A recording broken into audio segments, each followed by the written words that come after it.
We're here today to present Louisiana's plan when it comes to restoring our coast. The first steps we're asking the trustees and BP to take, the first of many, many steps that they'll be required to take to help us to restore our coast. Garrett Graves, who is the head of CPRA, has done a phenomenal job putting all of this together.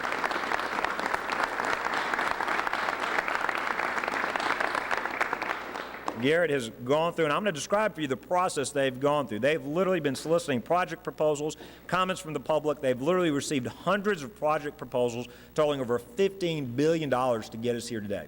But they have purposely put together a plan that is comprehensive, it is ready to go, and these are projects that can be funded and implemented immediately. And so they have done a phenomenal job, he and his staff, working with a number of stakeholders.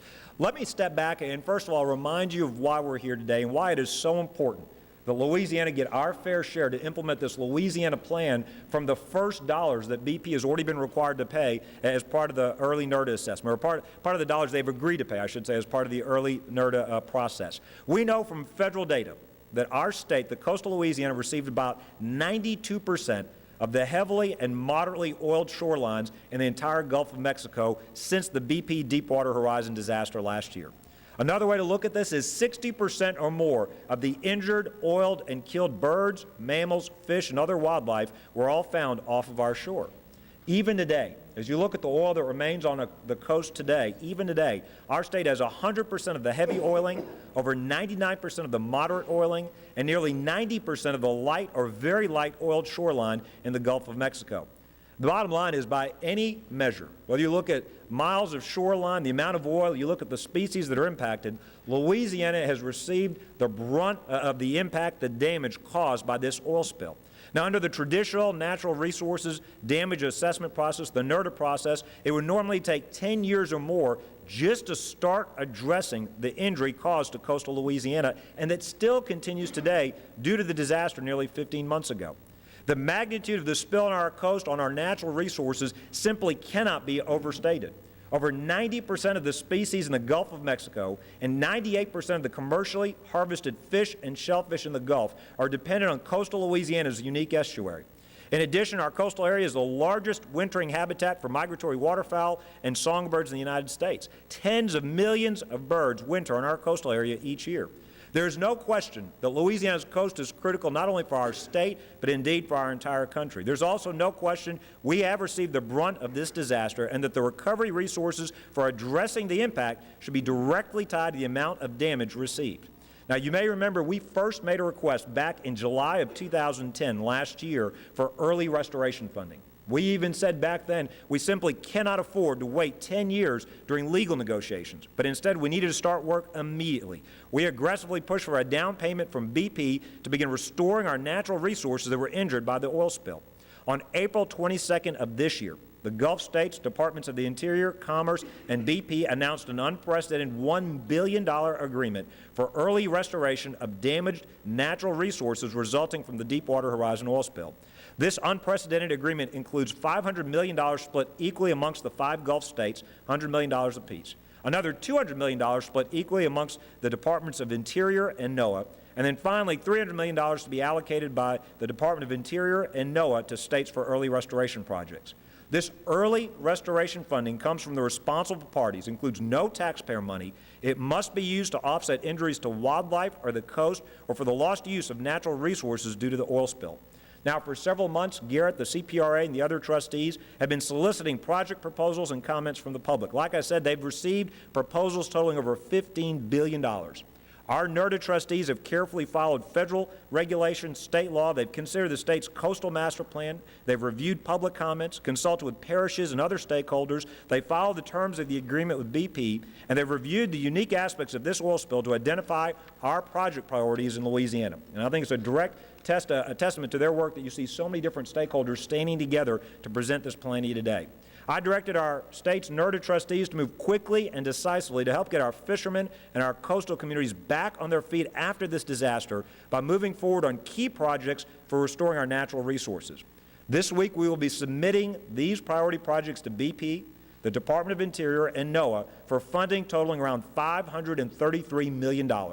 In other words, our plan includes projects totaling more than $500 million because we expect to receive a major portion of the $500 million out of the $1 billion in early restoration funding that has not already been allocated to the states. In other words, there is a pool of $500 million out of that billion that was not directly allocated to the states. We expect to receive a fair share, a disproportionate share of those dollars based on the amount of damage that happened to our coast. We're working aggressively to get our fishermen and our coastal communities back on their feet following the catastrophic BP oil spill last year. This Louisiana plan we're announcing today will jumpstart work on critical restoration projects, including the placement of fish hatcheries, oyster reseeding, and coastal restoration work all along our coast. Parts of our shoreline are still oiled today. It is critical for this work to begin immediately so we can start to reverse the damage done to our natural resources even while we continue to hold BP accountable. Yet again, we're here to say that we cannot afford to wait. We must take action now. Louisiana has a plan. We have our projects ready to go, and we need the BP to step up to the plate and fund them. And, you know, we've got our act together. We've done our part. We've put the plan together. Now BP needs to fund the money so we can start protecting Louisiana. I'm so excited because knowing that we had the permits in our hand, you heard me talk earlier, and knowing that we can save the fishing industry, where all our fishermen make a living around the island, it brought joy. And in fact, Billy made a comment. He said, "Looked like you wanted to start crying." You know, we're tired of taking a beating, and it's time for us to go to work and bring our resources. All we want to do is go back to work and be farmers of the sea and feed our families. That's all we want to do. My fishermen make a living from shellfish, and restoring the moisture actually brings back the shellfish and helps it along. Also, it stops the tide from coming in on us so fast. So it's a win-win situation for us. It's natural resource damages, and that it's a historic thing that's never happened before, and it gives Louisiana one up because we are really prepared. The governor, to his credit, and our natural resource people really got us ready to move our projects immediately so we can take advantage of the money. I think it's great. I think there's a lot of projects on there that are long overdue, and this will be an opportunity to get some of them done. Of course, our main focus is the saltwater fish hatchery that was spoken about today. We think it is a project that is absolutely necessary to ensure that if any of the fish in their reproductive systems, or the juveniles or the young fish were damaged in any way, that we have a way to supplement that and replenish if necessary. And on top of that, to know how to react if we're ever faced with something like this again.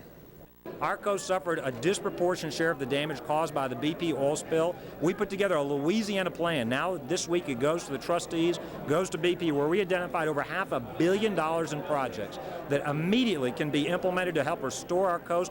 Everything from rebuilding oyster cultures to seafood hatcheries, marine hatcheries, as well as restoring marshland and fragile coastline.